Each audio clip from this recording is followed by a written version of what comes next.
Il était une fois, dans un petit village isolé au cœur des forêts denses et mystérieuses, une légende qui circulait parmi les habitants.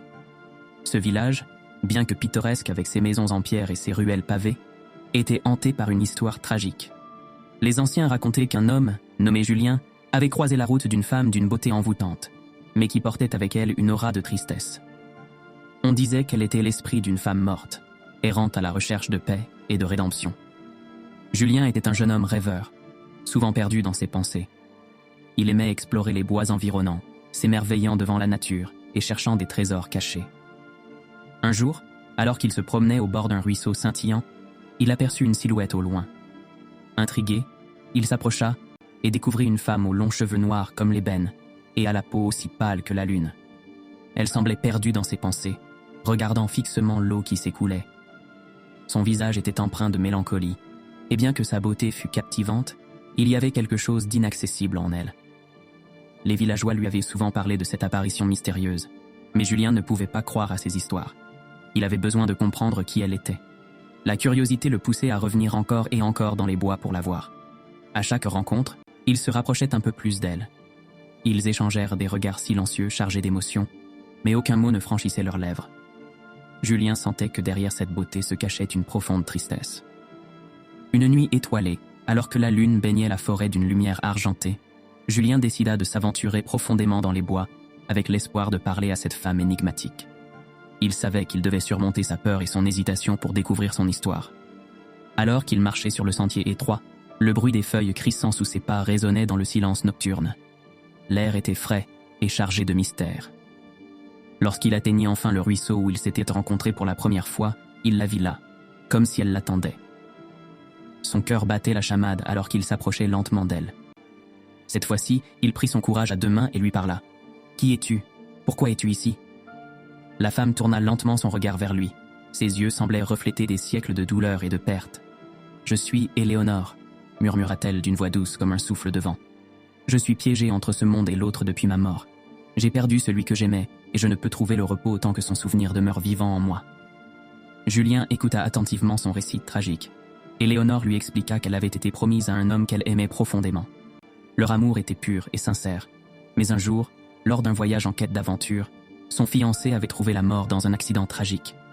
Éléonore avait sombré dans un chagrin profond qui l'avait conduite à errer dans les bois jusqu'à ce que son âme soit piégée ici. Julien comprit alors que ce qu'il ressentait pour elle n'était pas seulement de l'attirance physique, c'était une connexion profonde qui transcendait le temps et l'espace. Il se mit à pleurer en entendant son histoire. Il ressentit une douleur intense pour sa perte et un désir ardent de l'aider à trouver la paix. Les nuits passèrent ainsi, Julien revenant auprès d'Éléonore pour écouter ses récits d'amour perdus et partager ses propres rêves et espoirs. Chaque rencontre renforçait leur lien spirituel. Ils passaient des heures ensemble à discuter des merveilles du monde vivant, tout en célébrant les souvenirs du passé. Au fil du temps, Julien apprit à respecter son esprit errant et à honorer sa mémoire plutôt que de chercher à posséder ce qui ne pouvait être sien. Lorsqu'il réalisait que toucher Éléonore n'était pas possible physiquement, car elle était translucide comme un souffle d'air, il décida de lui offrir quelque chose de plus précieux, sa compréhension et son amitié. Un soir particulier où la lune brillait plus intensément que jamais, Éléonore confia à Julien son souhait le plus cher. « Si seulement je pouvais être libéré du poids de ma souffrance et retrouver mon amour perdu. » Julien sentit une vague d'empathie l'envahir. Il savait qu'il devait faire quelque chose pour elle. Il commença alors un rituel hebdomadaire où il apportait des fleurs au ruisseau, où ils se rencontraient, des fleurs blanches symbolisant l'amour éternel, tout en récitant des poèmes sur l'amour perdu et la mémoire des âmes chères disparues. Chaque geste était une manière pour lui de célébrer Éléonore sans la posséder. C'était un acte purifié par le respect. Peu à peu, Éléonore commença à changer. Sa tristesse semblait s'estomper lentement lorsqu'elle voyait Julien dédier ces moments précieux uniquement pour elle. Elle ressentit enfin une chaleur réconfortante envelopper son âme tourmentée.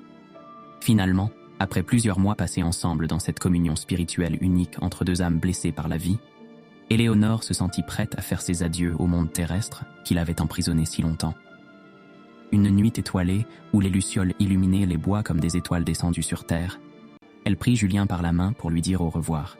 « Merci », dit-elle avec gratitude dans ses yeux brillants comme des diamants sous la lune. « Grâce à toi, j'ai retrouvé ma paix intérieure. » Je peux maintenant me libérer et rejoindre celui que j'aime au-delà du voile de ce monde. » Julien sentit une larme couler sur sa joue alors qu'il réalisait qu'il devait laisser partir celle qui avait partagé tant avec lui. Il hocha doucement la tête avec compréhension. « Va vers lui. Je te garderai toujours dans mon cœur. » Éléonore sourit tristement avant de disparaître lentement dans une lumière éclatante qui,